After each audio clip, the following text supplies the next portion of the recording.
Hello दोस्तों, फिर आ गए हम वैदिक गणित के सीरीज में। पिछले वीडियो में आप देखे थे न्यूनन पूर्वेन के बारे में। आज पढ़ेंगे हम एकाधिकन पूर्वेन के बारे में।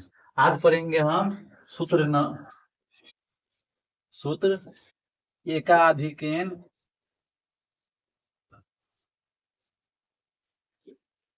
पूर्वेन। ठीक है, पहला इस वीडियो में हम देखेंगे अब एकाधिकेन पूर्वेन के बारे में पढ़ेंगे। इसका मतलब होता है कि संख्या को एक अधिक करके गुना करना है। ठीक है, एक संख्या को अधिक करके गुना करना है। जैसे मान लीजिए इसको गुना करना है 45 को 45 से, या फिर मान लेते हैं 46 को गुना करना है 44 से। तो ये जो इस वीडियो में हम उसी पर आधारित क्वेश्चन को बताएंगे, जिसमें आधार बेस को जोड़ने पे या तो 10 आना चाहिए, या फिर 100 आना चाहिए, या फिर 1000 आना चाहिए, या फिर 10,000 आना चाहिए। ठीक है, आधार बेस क्या आना चाहिए? 10 आना चाहिए, या फिर 1000 आना चाहिए, या फिर 1000 10,000 इसके अप्रोक्स में आना चाहिए, अप्रोक्स में जोड़ने पर आना चाहिए। तो आज उसी आधार पर हम गुना सीखेंगे। जैसे मान लीजिए, ये भी ध्यान दीजिएगा, आधार बेस के अलावा जो बाकी बच गया वो दोनों सेम आना चाहिए। जैसे मान लीजिए यहाँ पे आधार बेस को जोड़िए, 6 4 10 हो गया।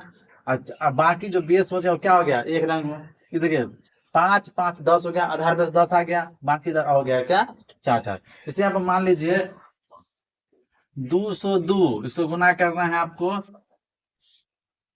298 से। तो यहाँ पर ध्यान दीजिए, आधार बेस तो यहाँ पे क्या हो गया?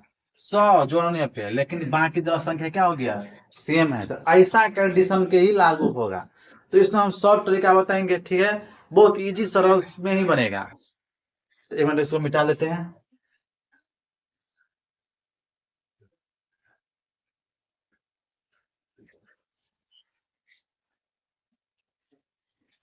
देखिए, जैसे मान लीजिए गुना करना है किसी संख्या को, 47 को गुना करना है 43 से। तो देखिए यहाँ पे क्या हो गया कि इसको जोड़ने पे क्या है? 10 आ रहा है कि नहीं आ रहा है? तो पहले क्या, 10 आ गया तो क्या करना है? इन दोनों को जोड़ लीजिए, दूसरे गुना करें, 7 या 21 21 लिख दीजिए। अब बाकी इसका मतलब क्या? एकाधिकन पूर्वन कीजिए। बाकी पे क्या करना है? एकाधिकन पूर्वन, मतलब इस संख्या में एक अधिक कर लीजिए।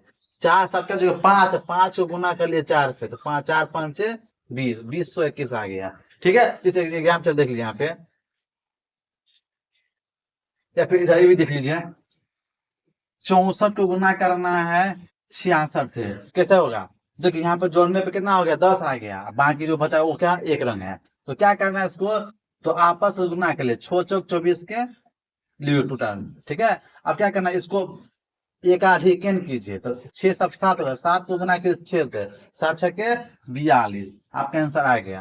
जैसे मान लीजिए 48 को गुना करना है 42 से, कितना आ जाएगा? 10 जोड़ने को 10 आ गया, तो आधार बेस का कितना हो गया? 10। अब क्या करना है? इसको गुना के 8 2 16 को 6 लिख लीजिए।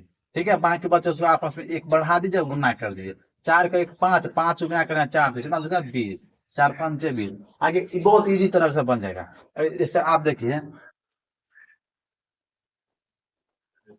जैसे अभी देख लेते हैं,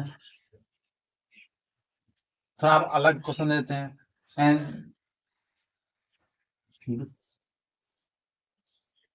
इसको कैसे बनाएंगे? या फिर ऐसे इधर ले लीजिए। ठीक है, ऐसा कर लीजिए। तो इसको कैसे बनाएंगे? तो आप क्या की लीजिए, कर लीजिए।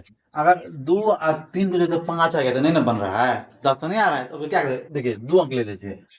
0 2 तो 2 ही होगा, 9 सॉरी क्या 93 हो गया, सॉरी 98 कर लेते हैं। ठीक है, अब क्या 98 हो गया, इसको गुना करना है 2 से, तो क्या कैसे होगा? क्या कर लीजिए, दोनों जोड़ने पर 100 तो आ गया, 100 तो आ गया। तो अब क्या करेंगे? इसको गुना कर लीजिए। अब इसको गुना कैसे करेंगे 98 को? तो मान लीजिए 200 होगा, मान लेते 100 होगा। ठीक है, मान लेते अपने से 100 मान लेते हैं। अब 100 को 200 में क्या 200 हो जाएगा। ठीक है, 200 होगा कि नहीं? अब 200 ना था, अब हमारे पास 98 था, क्या करना है? 2 से 2 का स्क्वायर इसमें से घटा लीजिए, कितना हो जाएगा इसमें? 196 हो जाएगा। ठीक है, तो 196 यहाँ पर लिख लीजिए। ठीक है, क्या करना है? 2 से गुना के आप उतार दीजिए। ठीक है, दूसरे को ना करने के आप उतार दीजिए। लेकिन हमारे पास क्या है यहाँ पे, आधार बेस क्या है यहाँ पे, हमें बेस क्या है 100 है।